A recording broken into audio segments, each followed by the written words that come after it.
प्रावधान कितने भी सख्त हों, लागू करने वाले की मंशा भी उतनी साफ और सख्त होनी चाहिए।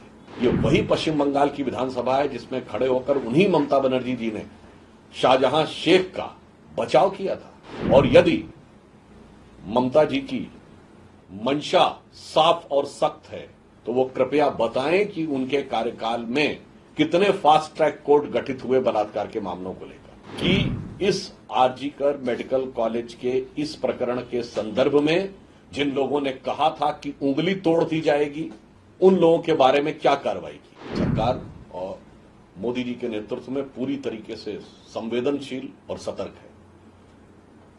बलात्कार के आरोपियों की सजा दुगनी करने का कानूनी प्रावधान हमारी सरकार ने किया है। नाबालिग बच्चियों के साथ बलात्कार होने पर मृत्युदंड का प्रावधान किया है। साक्ष्य अधिनियम में भी वांछित संशोधन किए गए हैं। परंतु आज जो पश्चिम बंगाल की विधानसभा में दिखा, उसके बारे में मैं कहना चाहता हूं कि ममता जी, कानून में एक से एक सख्त प्रावधान उपलब्ध हैं, परंतु प्रावधान कितने भी सख्त हों, लागू करने वाले की मंशा भी उतनी साफ और सख्त होनी चाहिए।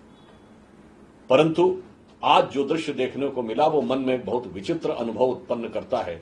ये वही पश्चिम बंगाल की विधानसभा है जिसमें खड़े होकर उन्हीं ममता बनर्जी जी ने शाहजहां शेख का बचाव किया था। और इतना ही नहीं, उन्होंने पीड़ित महिलाओं प्रोपेगेंडा का आधार बताया था। वही विधानसभा, वही प्रांत और वही नेता। मैं उनसे पूछना चाहता हूं, 2021 के चुनाव के बाद कितनी ही भारतीय जनता पार्टी की महिला कार्यकर्ताओं के साथ बलात्कार की घटनाएं हुई, कितनों के बारे में आपने सजा करा। और यदि ममता जी की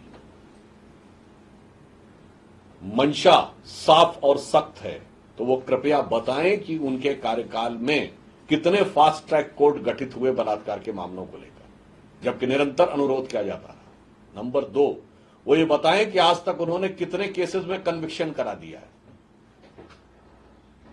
वो ये भी बताएं कितने केसेस में चार्जशीट दाखिल कर दी है। और वो ये भी बताएं कि इस आरजीकर मेडिकल कॉलेज के इस प्रकरण के संदर्भ में जिन लोगों ने कहा था कि उंगली तोड़ दी जाएगी, उन लोगों के बारे में क्या कार्रवाई की है। जिन लोगों ने यह कहा था कि ये सारे जो डॉक्टर हैं वो अन्यान्य कारणों से बैठे हुए हैं, जिन्होंने जाकर साक्ष्य नष्ट करने का प्रयास किया, उसके लिए आपने क्या कार्रवाई की थी। इससे यह लगता है कि उनकी मंशा सख्ती से महिलाओं के विरुद्ध किसी भी कानून को लागू करने की नहीं, अपितु इस घटना पे अपनी हो रही किरकिरी को बचाने की और ध्यान को भटकाने की अधिक प्रतीत होती है।